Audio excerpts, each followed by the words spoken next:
Hey everyone, welcome back to another tech video. In this video, I'm going to resolve the problem. Problem is that when you just log in your YouTube account and they're saying that your login error, you have the YouTube login errors coming on the pop-up, and how you can resolve that? Simply just follow all these steps. I'm gonna tell that in this video to fix your issue. Simply just going to the settings of the iPhone and you have to make sure that you have a strong Wi-Fi connection. Also make sure that VPN is not connected. If we have a connected VPN, just disconnect it. So many users facing because they connect with any VPN, so your problem getting a not account not found, and getting a problem login errors. So make sure that you just disconnect VPN from here. Just tap on VPN and just disconnect VPN from here.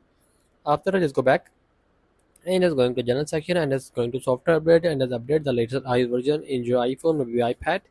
Just go back and just tap on iPhone storage and just scroll it down and just find a YouTube and just offload the app from here and again install the app again from here. After doing that, just go back and just scroll it down and just find transfer reset iPhone. Just tap on that and just tap on the reset and reset the network settings from here. After doing all these steps, I'm gonna tell that in that setting section you have to do it because many users facing issue because they don't follow the guidance, so that's why they're getting a problem. After doing all this stuff, simply just going to the YouTube and just going to the ad account and just type your email. Just type your email and just log in your account. And don't getting any problems. Maybe you're in your iPhone, maybe your iPad. So that's the video. Make sure you like our video and subscribe our channel for more tech related videos.